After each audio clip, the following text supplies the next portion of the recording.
benefit of being in motion or having momentum being on your side is that the only way you can learn how to swim is by getting into the water. Yeah. So I think the mistakes that you make build on the lessons for the next edition. In marketing, we say if it works, do not touch it. So if your last setting worked and people enjoyed it, you probably want to replicate it in the next one. Okay, so today's conversation is with James Ruigu. He is a community builder as well as a paid creative strategist. He is the founder of NaiLink as well as the person who kickstarted LinkedIn Local Nairobi, which is a networking event that brings people from LinkedIn to meet locally in person and connect with one another in the real world. Hi, James. How are you? I'm good. How are you, Savannah? I'm good. Excellent. So today we're here to talk about communities, and you are the founder of NaiLink as well as the one who kickstarted LinkedIn Nairobi. LinkedIn Local Nairobi. LinkedIn Local Nairobi. Yeah. So let's start there, right? What got you interested in the community space and in moving conversations from online to in person? I'd say, in retrospect, I usually see myself as a product of community. So I grew up surrounded by people. So my parents were avid churchgoers and they'd participate in almost all like community events when it came to church. So whether it's a wedding, a pre-wedding, matanga or anything. But I often on Sunday afternoons, I usually knew that I'd be surrounded by people. And at some point, like I saw, I'd say the fun of it, but it made me curious why people were, always together. And so fast forward to when I was in campus, right before I joined campus, my brother was in campus 4 years ahead of me. And so I thought he was part of a community called The Journey. And to me, that was such a cool life, like they'd always go on camps, road trips, they'd do like fun things together. So anytime we'd be home and then he'd say like probably this weekend, we are doing a road trip or a camp at a particular place. And so I always longed to get in campus, not for the study part, though that was important, but to actually experience this community called The Journey. And so once I did one of the first places I went to as soon as I got into campus was The Journey. And so much later, I got to serve in its leadership when I was in my 4th year. And then when I was around in my 3rd year, I joined a community called Arctic. And so that's what later on birthed NaiLink and LinkedIn Local, because it's at Arctic where I now saw people who were steps ahead of me, because at that time I was looking at what would I do next after I'm done with my studies. And so I found a group of people who are already running their own businesses. And they had a structured way of doing it. So every Friday, they were sure they'd meet. And so for me, it was such a fascinating scenario, like people meeting every Friday in the morning. It sounded like church. To actually discuss business, grow, learn, and transact amongst each other. Yeah.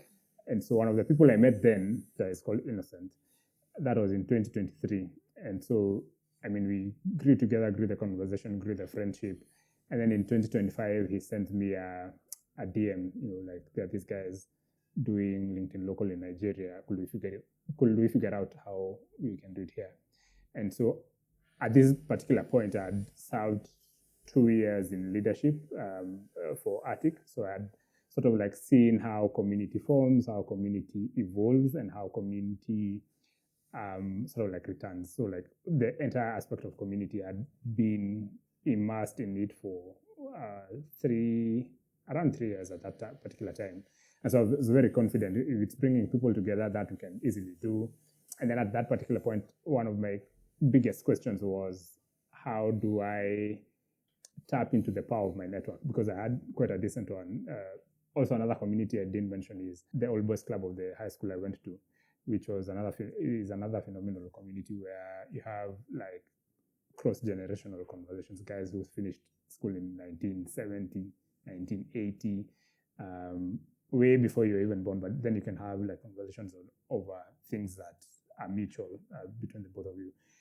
So that's how LinkedIn Local started. And then now we realized then it goes beyond like formal conversations. And so we want to curate experiences that basically bring people together. And that's how NiLink came up probably like 2-3 months after LinkedIn Local Nairobi. Wow, amazing. And there's quite a turnout for LinkedIn Local Nairobi. It's becoming one of the staples of Nairobi, right? Yeah. I mean, it's fascinating to see, because when it started out, it didn't seem like it, but now, I mean, I think the more we, engineer that aspect of community into our conversations, into our events, like the more people are willing to return and also like bring people along. So it now becomes, as you said, like the staple of Nairobi when it comes to professional networking. So it's a good space to be in. So before building your community, I'm going to take you a little bit further back, because you talked about how you learned in Arctic about the whole process of community building, how you shape it, how you design it, and what makes the experience great for the people who engage in it. And maybe you could share a little bit of the thinking behind that, specifically with NiLink, right? You went through a number of steps before deciding that this is a shape that NiLink is going to take. What was some of that thinking? All right. So recently I've been on a journey to sort of look more intently into community and what makes community happen. And I think it's a couple of things come to mind like that cut across all communities you want to look at. And it's, your church, your mosque, your sports club, wherever people gather and have gathered for a long time.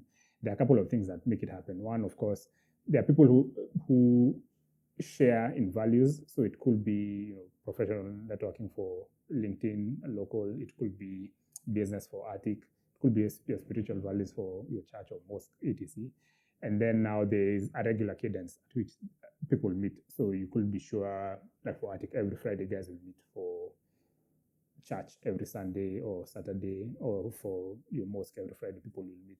So it's creating a rhythm that people can naturally adapt to. So that's the vision with NiLink. So it's creating spaces where I could be wherever and I can plan my calendar around the last Friday of the month. This usually happens, or the first Friday of the month. This usually happens. Like for for Attic, it's a lot easier to do so because every Friday it will happen, and so you can easily pre-plan before it even happens, like 10 weeks from now. So that's really the idea. It's reading the architecture of community.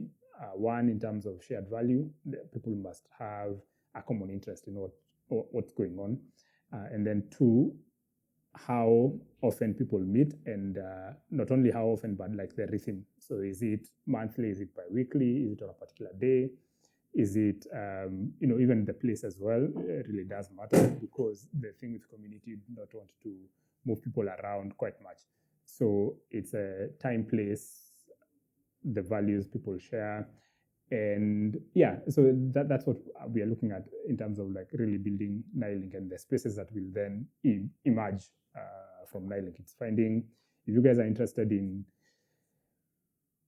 anime, for example, it's finding like a cause for people to come together over such conversations, and then providing the infrastructure behind it, which is so one of our partners is now Hack House Africa, which now provides that kind of infrastructure, whether it's the event space, the ticketing links, it is the general support of running a community. Then you get to find it a lot easier from such a place. Yeah.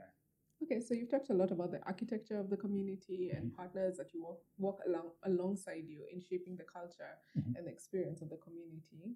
So now, what separates communities from networks, right? Because you're developing your network if you're on LinkedIn, but now you took what's happening online and made it in person, and even with the other things that you're doing with NiLink. So what separates it from you're just building a network and you are part of a community?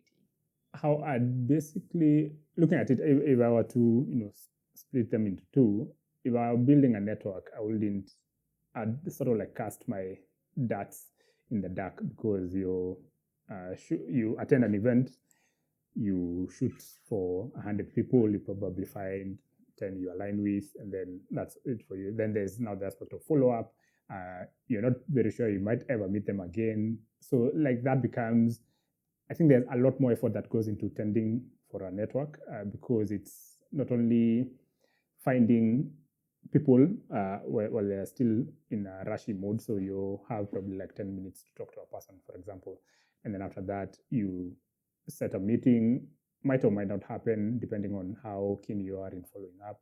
And then after that, you're not very sure of how that relationship evolves over time because it's entirely dependent on you, the two of you setting time to actually meet and make it happen. But with community, the community provides the infrastructure, as I said, the infrastructure for people to meet. So you're sort of assured if you had that conversation today, next week or next month, you'll have a different conversation, or we could build up on what we had previously. So what the benefit of community is that people return. And so in people returning, then you're able to build on relationships over time. Remember, a community has never been sort of like an overnight kind of thing. It's never spontaneous where you come in, meet people, immediately become friends. It happens over time. So it's how relationships evolve. But the benefit is that now people are invited to return as many times as possible. So your first interaction might be, say on a scale of 1 to 10, a 3, but then the third interaction might be a 10, and that's what makes the entire difference. So I think it's in the aspect of people one returning, and then now that rhythm, and in shared values, then it breaks the ice a lot sooner than in networking. I'd argue probably the first 3-5 minutes of networking usually is trying to figure out where you guys, or what makes you guys align. But now in community, then you already sure what made you to be gather in this particular place will be a good point when it comes to breaking the ice, and then now you can build on the conversation after that. Yeah, that's very interesting because I'm sure everyone who attends a Nine-Link event is there and they're wondering how to connect to the person sitting next to them or across the room and what they can say or do. And so having that shared piece of knowledge or thing that they experienced in the room together really breaks the ice.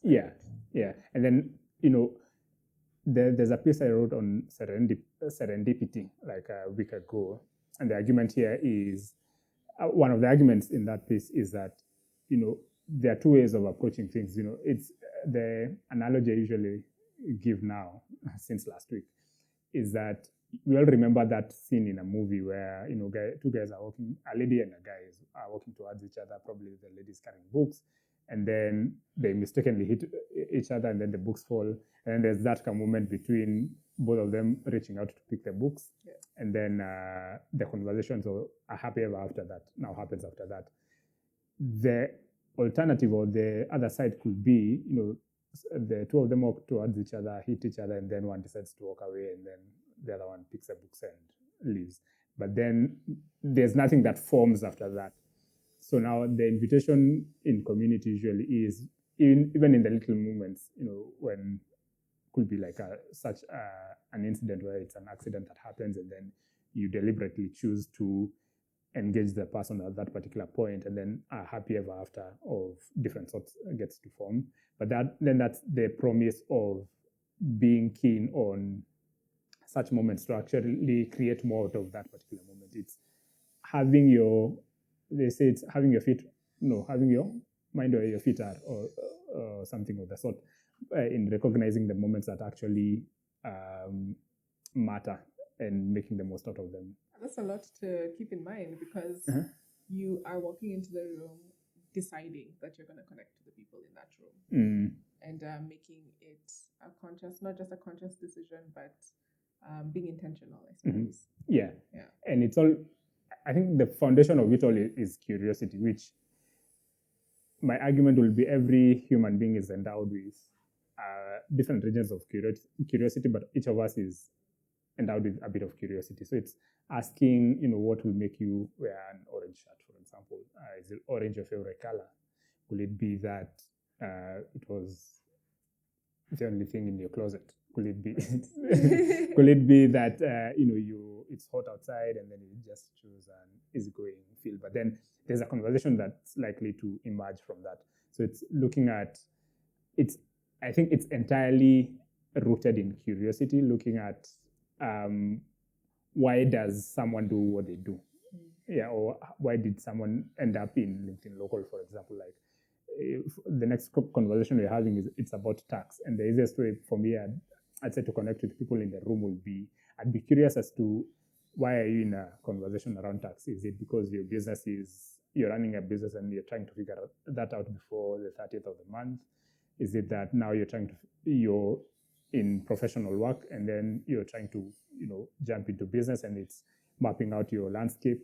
And then within those conversations, then you'll find the kind of people you're most aligned to. And in all that you've shared about creating a space where people have shared values, can connect with one another, be intentional about meeting people and being curious about one another, there's a lot of things that you do behind the scenes that sets up the space where this can be possible, right? Yeah. There's a lot of thinking that you do. I'm sure LinkedIn Local as well as NILink don't look the same today as they did when you first started. Yeah. So what happens behind the scenes for the team in creating and iterating on this community and this space that you're creating? I think one of the things we learned pretty fast is, just like any other business, you need to test fast, or like fail fast and fail forward. So it's now in iterating. You run an event for the first edition. We ran an event. The panel section worked very well, but there were a lot of other missing gaps that we didn't see. And so for the next one, then it's missing gaps that we didn't anticipate that we were trying to fix. Then for that, there was a lesson learned as well. But then I think when the benefit of being in motion or having momentum being on your side is that how do I put it? The only way you can learn how to swim is by getting into the water. Yeah. So I think the mistakes that you make build on the lessons for the next edition. And for me, the question I walk into every preparation meeting or the preparation phase with is, if I were seated in the room, what kind of experience would I want to have? If I paid to come into that room and I was, someone wanting to either connect, learn, ask a question, like every process that you get to take the audience through, if I was seated in that audience, what would I really want to experience? So I think that guides a lot into the experiences that we then design. I think in business, we call it designing with the customer in mind, or like building your business or product with your customer in mind or with your end user in mind. So it's sitting in that position and looking at, if I walked in and found a cup on the floor, for example, how would I feel like? So it's now working backwards to ensure that the room is clean, for example. If I walked in and I was confused as where to go, like what would that look like? So it's now addressing that in particular as well. So I think it's taking that position. And then secondly, in marketing, we say, if it works, do not touch it. So if your last setting worked and people enjoyed it, you probably want to replicate it in the next one. So it's now looking at, this worked, we replicate it, and then now testing out new things as you go. Some of them people will like, some of them people won't. Then it's learning and then moving forward. Last question is a little bit more fun and lighthearted. Okay. If you had like a Mount Rushmore of founders, who would you have up on that mountain? Well, I'd say first Elon Musk, because he's a trillionaire now. Having gotten there, then there's a path or a journey that he's taken along there. To that particular point, but also I'd say the other person would be Barack Obama. I think I do watch a lot of his content, how he interacts with people, and I think he's a likable person and has a solid community around him. And then probably last will be, I'd actually say Manu Chandaria, because I think he has a good sort of like balance to life, whether it's with philanthropy, his family as well, and our business and impact work. I do sort of like admire a lot that kind of balance where you sort of have everything going, but then there's a lot more that you could do. And then, of course, given his age as well and what he still continues to do, that means over time he's led a life that allows him to enjoy life at his old age. So, and not many people get to have that kind of privilege or get to enjoy such life. So yeah, I think that would be, because I intend on living many years like he has, so that would be an interesting one as well. Okay, Yeah. interesting. Thank you so much. Really appreciate you sharing your insights on community. Karibu sana. This is an excellent thing you're doing, and wishing you all the best. Thank you very much.